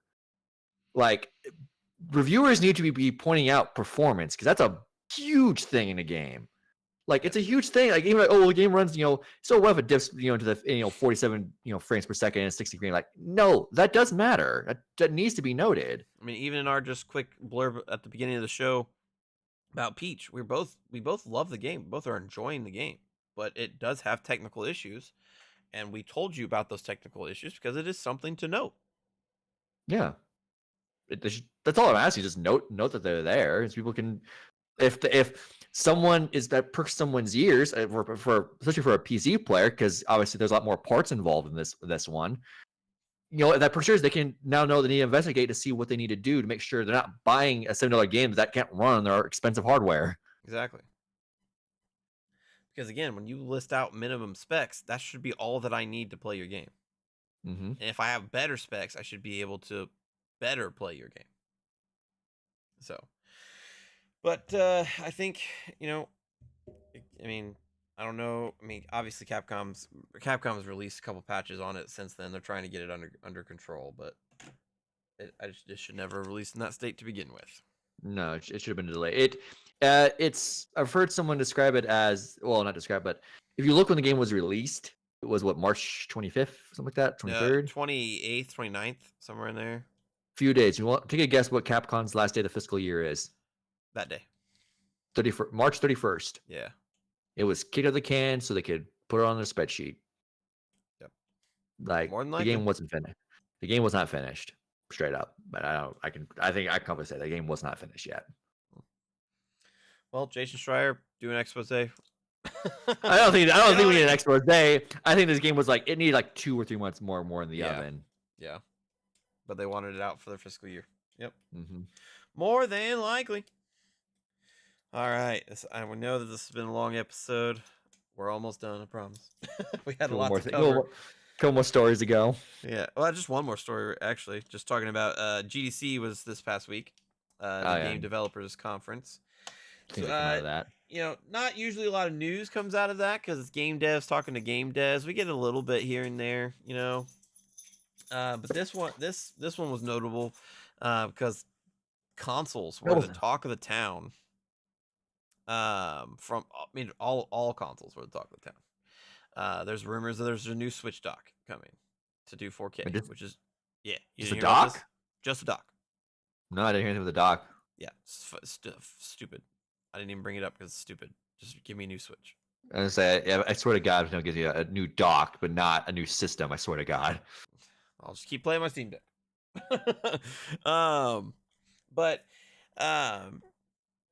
on the PlayStation side of things, the PS5 Pro is been long rumored. Yeah, this thing exists. Honestly, there's too much smoke. Someone has confirmed it, obviously, but there's a raging inferno we can see. They're not able to hide this thing. It's there. Yes, and so it's even becoming more and more clear that it exists. Because people at GDC, developers at GDC, were talking about it, and questioning its existence. Multiple developers came out and said that they they've worked with the PlayStation 5 Pro, and they don't quite understand why it's a thing. Basically saying that we haven't really unlocked the full potential of what we currently have to really warrant this mid-generation refresh. So, No, like, you think back to the PS4 up to the PS4 Pro. The PS4 was not a 4K system and it had some no. limitations. The PS4 is also underpowered when it came out relative to that time. The Yes. PS5 was not underpowered relative to its time. Yes. So, PS4 came out 2013, 3 years later 2016 is when the PS4 Pro came out, and there was a considerable uptick in performance. And so during that time, there were games that were being held back by the PS4's performance, so the refresh was necessary. PS5, like Nick just said, was made with pretty much cutting edge technology for the price that they were targeting. That they really just haven't unlocked its full potential yet. Because of things like the pandemic and the shortage and Yeah. everything like that, this generation was very slow to start, and it's just now starting to get its feet underneath it, and developers feel the same way, and so they're questioning why this is even necessary. Yeah, I mean, I get it. I get it. Just want to ask you. I mean, I think Sony's doing it one because the PS4 Pro was successful, so it's like, well, it worked the first time. Why not try a second time? Um, so I get it. I mean, I think looking at the early specs for it, the CPU is only marginally stronger than the PS5 CPU. The GPU is where I got the biggest bump. Yes.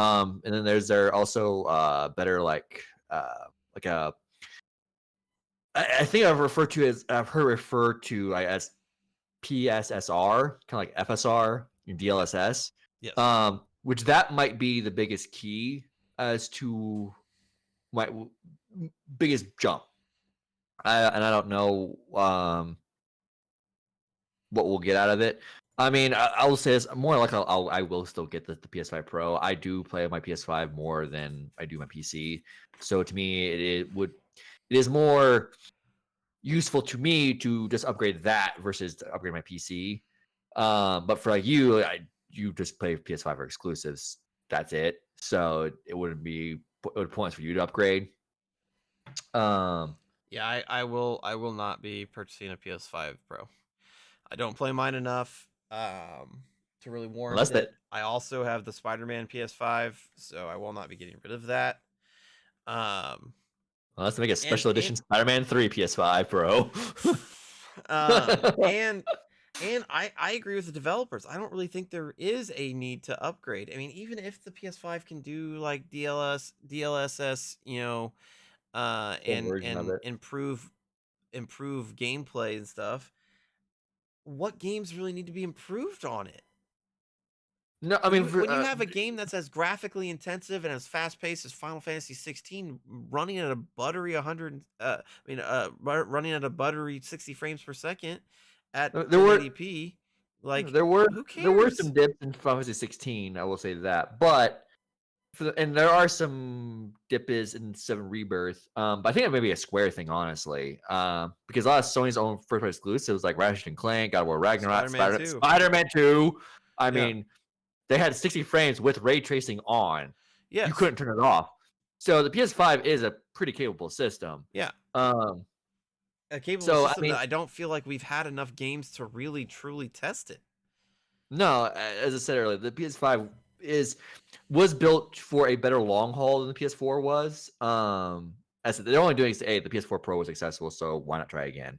But the pandemic, stuff like that is always set into motion. Probably was set into motion before the PS5 was even out. The pandemic just screwed up timelines and stuff like that. Um, I said it won't. It was not going to feel as probably as big as justifiable as the PS4 Pro was. It's just not. I get why devs saying why it won't exist. I guess to me, the only thing I want out of it is just more stable frame rates. If I can get that, I'll be happy. Yeah. I mean, I'm really with the developers. Um on this one. I really don't understand the need for it right now. You just did your slim refresh. You know, I will say I do think this strategy is still better than what Xbox did with the Series S and Series X. I I do mean, think yeah, for sure, for sure. because at least in this scenario, the PS5 remains the base. Or the Xbox side, the Series S has to be the base, and that's a considerably weaker console versus the Series X counterpart. Yes, and I wish Sony all the best. I hope that the PS5 Pro is successful. Whatever, whatever. You know, I just don't see a need for it. I think that this generation is still very very early on because of its slow start. I mean, it Uh, does feel like that, but this year is the halfway point. No matter how, if it's a 7 year yes, cycle, then it's in May. If it's an 8 year cycle because of the extent because of the pandemic, the halfway point's in November. So no matter yes, what I said, the halfway point is this year. yes. I agree. But my concern is by making that jump before necessarily the market is ready, whether it's for the developers or the consumers, you're just putting out another console out there, increasing development costs and losing money on something that you didn't necessarily need to do in the first place.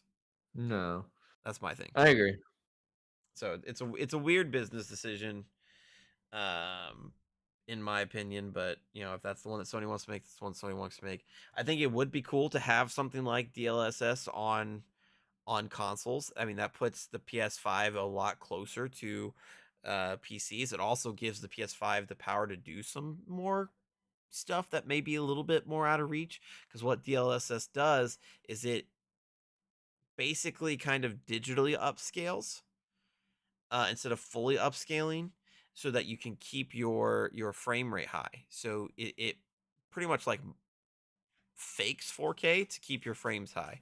So it allows you to do it allows you to run things that may not have been able to be run just natively on your PC. And so I think that would be cool for consoles to have. If they could figure out some way to get something like Fortnite, for instance, running at 120 frames per second, just like my PC can do on a PS5, by changing up how they're displaying the resolution, that would be pretty cool. It just, is it really worth a price hike? Is it really worth kind of, Oh yeah, because this is what's happening. I can talk. What's gonna happen with this thing ain't gonna be what happened with the PS4 Pro because PS4 Pro came in and took over the $400 price slot and bumped the base model down in price. That's not happening. The PS5 Pro will be more expensive than yep. launch PS5. So the value proposition then being, is it worth it to spend the extra $50 or $100 to get this? Especially if you were a PS5 owner that just got your PS5 for Christmas or something, is that value proposition high enough to already try to be trading up and getting something better? I just don't know that it is. So Yeah, I mean it's I mean some people don't have a PS5 yet, so maybe they'll true. be instead to get a Pro instead. I don't know. It's And an interesting most strategy, sure. most game developers don't even use DLSS. So like, are you creating something? Are you manufacturing a problem that your developers aren't having? So there's multiple reasons I see why this may not be like the most sound decision, but Yeah. moving You on to know, Xbox. yeah. I think they had it worse, honestly. Yep, Because at they least sure people make did. a question, Right. but because Do yeah, you want to say devs are something questioning about Xbox? because yeah, devs are questioning PS5 Pro, but at the end of the day, they'll make the games for it because that's where people are. Yep. And that was confirmed at Xbox at GDC. Man, Xbox just got fucking dumped on. That the thing that came out of there was never a statement you want to hear ever because that is a horrible statement. The basically publishers were kind of hush us, but just asking why bother with it. Yeah. Publishers. This is from a Kotaku article that I'm referencing. Uh, Reportedly, some third-party game publishers aren't sure why they keep making and supporting games for Xbox consoles due to poor sales in Europe. So there is a little bit of a disclaimer we have to make talking about this story. All of the numbers referenced are in Europe, which isn't the best region for Xbox. No region No, aside from North America is the best region for Xbox. Europe has had a long-standing history of being PlayStation controlled. Japan, Sony, and Nintendo are Japanese companies. They just have a natural affinity there. For whatever reasons it may be, Xbox really isn't well liked around the world. So No, this is do their this is take their best. these do So take this is these their best. statements with a grain of salt because it is looking at just Europe. But that's True. only because Xbox doesn't release their numbers at all. So it No, could be worse in here in the States. We don't know, but it's mostly due to there, them not releasing numbers at all. it's not the states does fare better for Xbox compared to the rest of the world, but Xbox is still third place in the United States. Yes. Just know that's not as bad third place as the other places around the world because Europe is bad. I think I heard some like 10-1 in Yes. Europe. Yes. Which overall worldwide it's 2-1 roughly.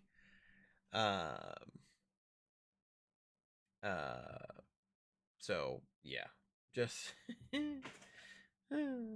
so in a new podcast from Game Industry, I'm quoting Kotaku's article here. In a new podcast from GameIndustry.biz, the head of the outlet, Chris Dring, explained that while at the 2024 GDC, he heard that flatlining Xbox hardware sales in Europe have made some companies question what the point is of continuing to support Microsoft's brand and its various consoles due to a declining audience and lack of growth. The one thing I heard it from a very prominent company and one not so prominent, was Xbox's performance in Europe is just flatlining, said Dring on the podcast. You can follow our monthly coverage in the games market and you can see that Xbox sales are falling, and it's been falling throughout last year, and it's falling even harder this year.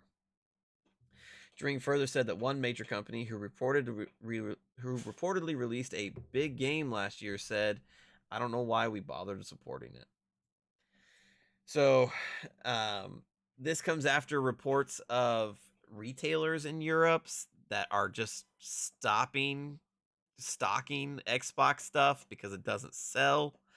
On that same point, when I worked at GameStop, I our Xbox section was the most bearish one because nobody bought the games and nobody traded No one them brought in. them. No one brought them in. No one was buying them. We didn't get sent that many. So it looks like Xbox is in pretty dire straits right now. There's just not a reason to buy an Xbox console, and the worst part about this is it's on multiple fronts. So Mm-hmm. you and I don't buy an Xbox because we have PCs that will run all of those games because of Mm-hmm. The day and Xbox's date. commitment to be day and date on PC. So if you have a high powered PC or even a moderately powered one, you don't need to buy an Xbox console. So that's one thing. B, Xbox's exclusives have been floundering.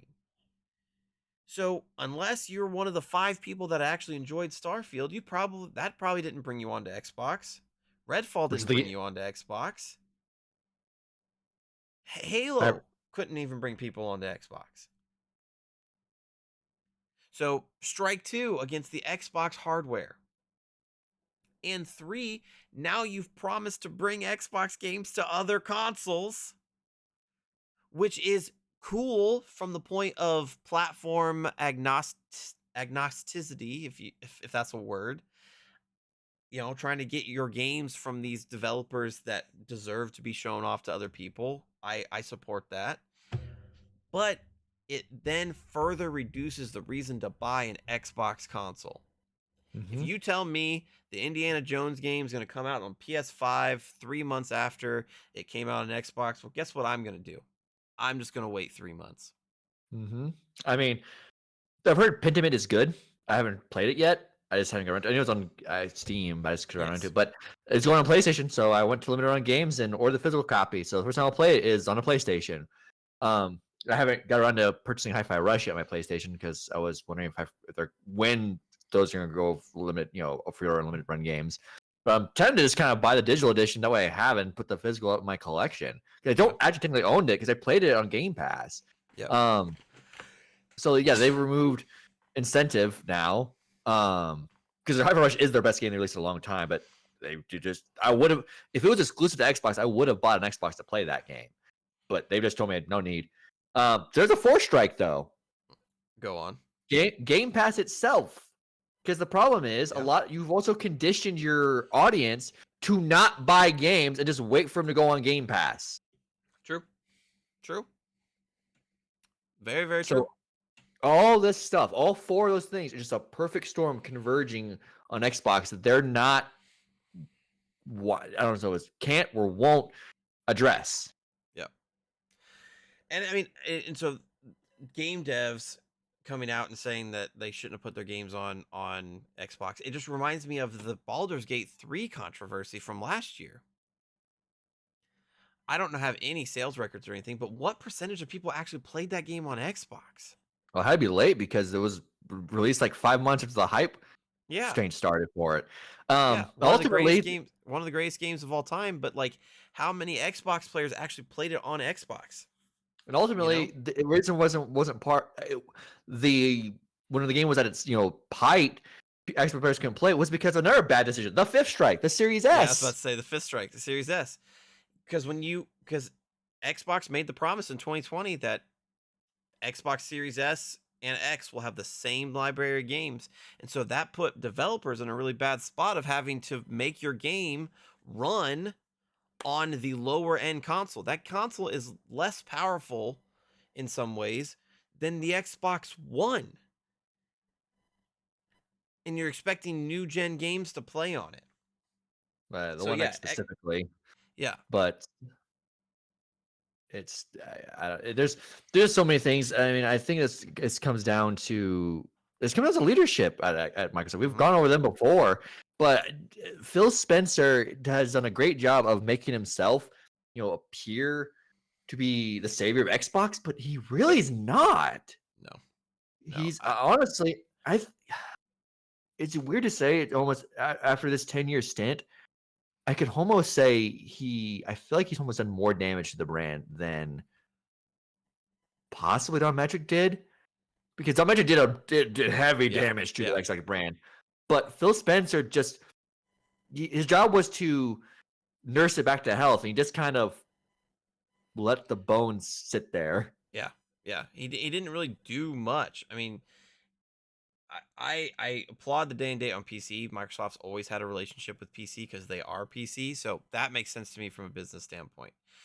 Game Pass, in terms of its idea, is a good idea, but in terms of its execution, it flounders pretty heavily. They've not done enough with the studios that they have. They have some of the most famous IPs in video gaming. They now have the most IPs out of anybody after the acquisition of Activision Blizzard. Like, and you're just sitting on them, squandering them. Like, how do you screw up Halo, the crown jewel of your whole company? The game that gave you relevancy when you deserved none. Because again, Xbox was the third console. They came in and were just like, yeah, we deserve to be here. And everybody's like, why do you deserve to be here? And they said, this is why. And put out Halo, one of the most important games in gaming history, and it worked. It cemented their place. Because as I don't remember the article I saw this in, but because it was discussing this thing with publishers, saying why bother with Xbox. They're addressing all these different points, but they said a line. I wish I remember what article I said, but basically, because at the end of the day, there's still one fundamental truth that Xbox doesn't understand. Because obviously, having backwards compatibility for the Xbox is great. I'm not going to say it's wrong, but the PS5 only is backwards compatible with PS4, and the Switch has no backwards compatibility. Not in a natural sense. Anyway, it has the subscription thing, but I'm not going to count that. That doesn't count. At the end of the day, great games sell consoles. Yep. That is it. That is the one truth of the industry, basically. Great games sell consoles. And they're trying to do everything else but that. Mm-hmm. Well, kind of. Then they're like, well, let's buy other people to do it. That doesn't fix the culture. No, You're it does not. taking those cultures. Gonna take those companies' cultures problems into your own, and you're just gonna mash your problems with their problems together, and that's just not gonna work. No. And now you're an overbloated mess because you have now your own studios, Bethesda and Activision on all that. It's no wonder that with how bloated they are now that Satya Nadella is looking at them going, no, you're gonna put games everywhere now because that's just gonna get us money quicker. Yeah. I mean, you got to recoup the losses because they're in the hole of about $80 billion across Activision Blizzard and ZeniMax. So like you got to start recouping your money, man. And that's just the money that they lost off of those deals. Eh, Game Pass is not profitable either in the slightest bit. So yeah, it's time to start putting your games other places and making money. And I mean, and Phil Spencer seems to be all about that. That's all that he wants to do, but he's being coy about it for God knows what reason. It's as I said, they're tr- they're looking at any possible thing to get any sort of relevancy, but not focusing on the crux of the problem. Because I said bringing up the relevancy because now they're looking at getting a handheld. Yes, I was just about to bring that up. They didn't confirm anything, but when asked at GDC, Phil Spencer alluded to the versatility of the handhelds like the Steam Deck or the Asus ROG, and he basically sort of said that he wants to get Game Pass onto those, but he also wants to bring things like the Epic Game Store to Xbox, and in a further Princeton. effort of giving players more choice when they buy their games, as well as giving players more choice of how they play their games if it's in like a one of the computer handhelds. All he's looking for is buzzwords and not addressing the problem, the Yes, issue. welcome Because to Phil Spencer. it's all buzzwords. That's all he is. He's buzzword man. He is Um, buzzword man. um, let's start with the handheld stuff. Yep. So making a handheld for Xbox is not going to solve Xbox's problems. No, it will not. You're going into a market that is dominated by Nintendo, and you think you're gonna dethrone them out of the handheld market, or at least challenge them? No. Well, I Like, think I don't necessarily agree with that. I don't think that he's really trying to challenge Nintendo. What I more so think is I think he's trying to position this Xbox handheld to compete up against like the Steam Deck or the Asus ROG or those kind of things. I think is I kind of mean, where that might be, but inherently, if you're going to do it, you're still going to go up against the Switch and yes, Nintendo. yes, That's inherently. But even if they want to prioritize against the Steam Deck is still going to do better than that because my Steam library is on the Steam Deck. yes. So, and there's more PC players out there than Xbox players, obviously. So, Yep. I can just get a Steam Deck and it will work my PC like that. Xbox will do a similar idea. It means I have to buy an Xbox and then an Xbox portable device. Like, I'm not doing that. And Buy the one again, device that works. I can play most Xbox games on here because they release their games on Steam. Mm-hmm. So I don't. You have the portable Xbox in your hand right now. I don't know why I would buy one. But yeah, Like, no, I 100%. It's just buzzwords. It's just he's trying to get people interested in the Xbox brand in hopes that they buy something associated with the Xbox brand, when nobody wants to buy something that's associated with the Xbox brand. I mean, that's no. just essentially what it is. He is just trying to put as many buzzwords out in the world so that somebody somewhere will be like, "Hey, I like the way that sounded. Who's that guy?" Well, same thing with the Epic Game Store and Steam beyond Yes. Xbox. It sounds nice, but let's begin. Let's start with Epic first. Epic is really keen on that 12%. We're like the lowest in the industry of our cuts. If they have to go on Xbox, you really think that they're gonna be able to keep that 12% thing going? No, which means that hurts their game plan. Epic's not going to do that. Well, and it also hurts Microsoft too. I don't even know why this is a conversation. Yeah, because you're not going to get 30%. Or just even just okay. I look up a game. I look up Forza Horizon 5 on my Xbox, and it's $60. I look on and I have the Epic Games store on my fucking Xbox for some reason. And I go there and it's $40. Well, I'm just gonna buy it for $40. that's your property. So essentially, that's going to be 100% money in your pocket if I buy it off the Xbox store. So that's your studio. Versus you put it on Steam or Epic Game Store and you put that launcher into your system. Yeah, it gives players more choice on where they buy their games, but it takes money straight out of your pocket. Why would you do that?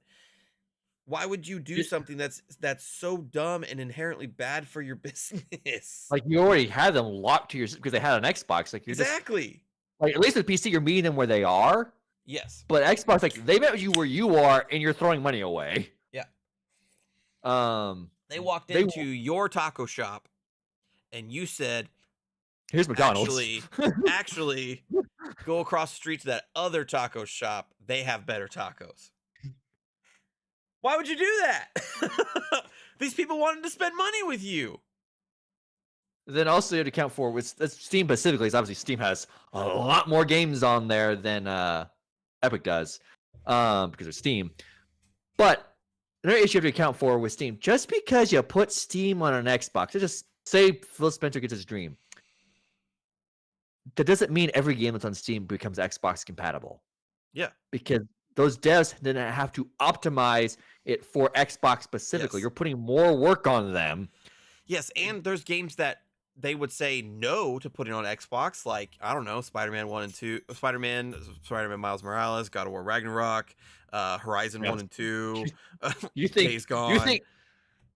You think that, yeah, you think what would happen if that were the case? Like, oh, Steam, like, we have no way of stopping them. Well, then we're just ripping the game from your store. Yeah. And Steam doesn't want that, so they'd be like, "Oh, yep, okay, never mind. We figured out a way to not do that. You guys win." And so it's just so stupid. It's just buzzwords. They would never in a million years do that. We're games that that don't function on Xbox. They all look at there's Doki Doki Literature Plus, which was designed for console, but the original version cannot work on anything but a PC. Yes. So again, what's the point of putting Steam on the Xbox when functionally it just won't work right? Yeah, I don't think it's ever actually a plan. I think it's just No. buzzwords for the sake of being fucking buzzwords, because Phil Spencer, like you said, is fighting for any bit of relevancy for the Xbox brand. Like, Xbox is in such dire straits. I'm sure that Big Daddy Microsoft is putting some pressure on them in some way. Like, because they deserve it. You're just losing your parent company money. I mean, they've heard very close. Like, I've heard Microsoft is eyeing the CFE's performance on PlayStation very closely to see what happens. But as of right now, as I check, it's now the number 2 pre-ordered game on the PlayStation Store.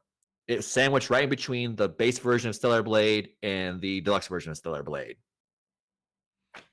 And it's PS5 exclusive. It's sitting right there in between. Yeah, I think that this 4-game thing is going to be a money maker for Microsoft, and Microsoft's going to step in with Xbox and be like, nope, all your games are going to other consoles now. I could almost book it. I mean, obviously, Call of Duty is not going anywhere. They've already said that. Elder Scrolls 6 will be day and day on PlayStation with Xbox. I would not be surprised by that at all. At all. I'll even make a bolder claim. I think that as much as they want to play coy, I think that things like the Indiana Jones game, I think are going to, if they're not day and date on PlayStation, they will be soon to follow. Yeah, I think Indiana Jones is too soon to do day and date. Yes. But I think it'll be very soon to follow. Yeah. I think will be a gradual thing. So we got these 4 games now. I think Indiana Jones and a couple other things will be like, oh, it's 3 months down the line, it'll release on PlayStation. And then the revenue is going to be so high on PlayStation because there's just that much bigger of an install base that's going to be like, nope, all games, PlayStation, do it. And then Phil Spencer will run out of buzzwords. He's trying. I mean, mentioned earlier to you before we started, he said something. Yeah, he blames. He doesn't say it specifically, But he essentially blamed capitalism for the game industry woes, saying, "I don't get the luxury of not having to run a profitable, growing business." Which is he This- technically wrong? No, not technically. Yes, the problem of endless growth is destroying the game industry. That is undeniable. It is capitalism's fault. But sir, you work for Microsoft. yes, yes, you work for Microsoft. You own a ton of fan favorite IPs that, as long as they are done basically well, you will make money off them. You screwed up Halo Infinite. You squandered the opportunity to make Starfield great. There are multiple reasons why Xbox is failing in the way that they are, and it does not have anything to do with capitalism and everything to do with mismanagement. Mm-hmm.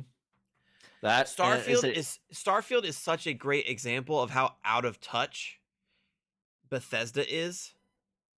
That game is the same game as Fallout 3, which released almost 15 years ago, I believe, because they haven't learned how to make a game outside of that parameter. It's just mismanagement. My point was when he says, like, when he says, I don't get luxury for program biz. Yeah, whose fault is that? You're a CEO of Microsoft. Like, if anyone's caused these problems, it's literally you. Like, at this point, like, you don't get to complain about this. You're the cause of it. Yeah, you're the problem.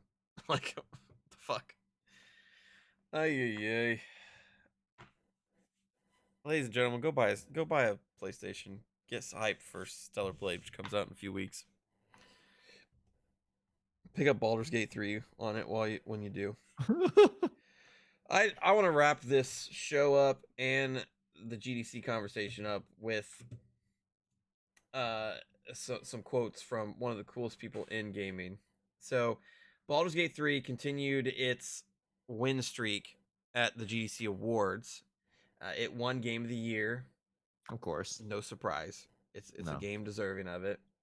The director of Baldur's Gate 3, his name's Swen. I think it's Sven, because I think Sven Vinkt. Said some things because he didn't get a chance to at the Game Awards, and it's just a great series of quotes. So I'm referencing Eurogamer's article on it right here. The director of Baldur's Gate 3, Sven Vinkt, was one of many to speak out on recent mass layoffs within the video games industry at an industry awards show, GDC, blaming the job losses on corporate greed that had been fucking this whole thing up for so long. And so again, this was part of GDC. Vinkt said, "Greed has been fucking this whole thing up for so long since I started. I've been fighting publishers my entire life, and I keep seeing the same mistakes over and over and over. It's always the quarterly profits," he continued. "The only thing that matters are the numbers, and then you fire everybody, and then next year you say, shit, I'm out of developers, and then you start hiring people again, and then you do acquisitions, and then you put them on the same loop again, and it's just broken. You don't have to," Vinkt went on. "You can make reserves, just slow down a bit, slow down on the greed, be resilient, take care of the people, don't lose the institutional knowledge that's been built up in people you lose every single time, so that you have to go through the same cycle over and over and over. It really pisses me off." I think that quote is so powerful on so many reasons. It sums everything up. Yeah. A, it's coming from the guy that directed one of the greatest games of all time in Baldur's Gate 3. B, it's coming from a director of one of the greatest games of all time who took care of their people, did not sell out to a gigantic publisher, stuck to their guns, took their time to make the game, and made the game so good that they've swept every single award show. And when he says slow down, he's literally just saying make good games because they sell instead of these quick cash grabs. The thing about institutional knowledge, every time you get rid of a wave of people, they take with them everything that they've learned. And so you're starting from scratch every time, which means that you have to train people, which balloons video game costs for no reason other than the fact that you were greedy and wanted a bigger bonus that year. It's so amazing to me how that quote just points out all of the major problems with the video game industry. And it's so cool that Sven got the chance to say what he wanted to say, and he hit the nail on the head. Mm-hmm. He knows the issue. He knows the score. Yeah. And the sad part is, will any publisher listen to him? No. Even though they should, because his studio literally just put out one of the greatest games of all time. And not only that, it's going to be a mic drop. They're not doing DLC for Baldur's Gate 3. They're not doing a Baldur's Gate 4. They're walking away from Dungeons and Dragons and doing something else. They just fucking mic dropped. Hasbro had to come in and go and got a bunch of money out of it and went, just screw it, mess the whole thing up because gotta get those profitability bonus. Because apparently, obviously working with D&D, there's a lot of liaison between them and Hasbro. Apparently, he said in another interview that the entire team that worked at Hasbro that was basically there, their liaisons are all gone. Yeah. Like, of course, you're not going to want to go back to that well after that if that's what happened. Like, I worked with these people and now they're gone for no reason. We'll be better off just doing our own thing again. Well, and also they said that they wanted to do their own thing. They want to do work on other projects. Even though Baldur's Gate DLC and Baldur's Gate 4 would make them oodles of money, they want to. He made the decision to take care of his people and go on to something that they wanted to work on. That's what he said. He's like, we're moving on. He said he went home. I remember reading this. He went home for the Christmas break, and enjoyed some relaxation time with his family, and came back after the Christmas break and just like had the epiphany of like, I don't think anybody really wants to continue working on this. We want to move on. And so for his team's morale and his team's mental health, they made the decision to walk away from Baldur's Gate. And like that's what it is. I mean, he's essentially leaving money on the table, but who's to say that his next project won't be just as good, if not better, because he listened to his team and moved on from that project. He's just Larian Studios has created a huge fan out of me. I will definitely be buying whatever else they put out, especially if it's ran and directed in such a humane way, where the devs are being taken care of and the game output shows. So I think that's the perfect point to end this episode on. I know it was a long one, but we had a lot to discuss over the last few weeks that we weren't recording. We will now be back on our normal 2 weeks schedule, so no worries there. You might see a couple of extra videos from us as well. I'm about to finish up Tyrion Cuthbert. I know that you want to talk about it and review it, so figure we'll do a review on that. Both of us will probably finish Peach Showtime sometime soon, so we'll probably do a review on that. Get some reviews on this channel as well as the podcast. But no matter what, podcasts will be back every other week starting now. I'm not gonna say I'm sorry about the time off because there was important things going on, so no worries. Things happened. The things happened, but we're all better off for it. Thank you for sticking with us for this extra long episode. And let us know in the comments what you think about Sven's statements. Let us know what you think about Xbox at GDC. Let us know about what you think about the PS5 Pro. Are you playing Peach's Showtime? Do you like Stellar Blade demo? Do you like the Stellar Blade demo? Do you have your camera under 4 books? Let us know in the comments below. And we will see you in the next episode. Thanks, everybody. Adios.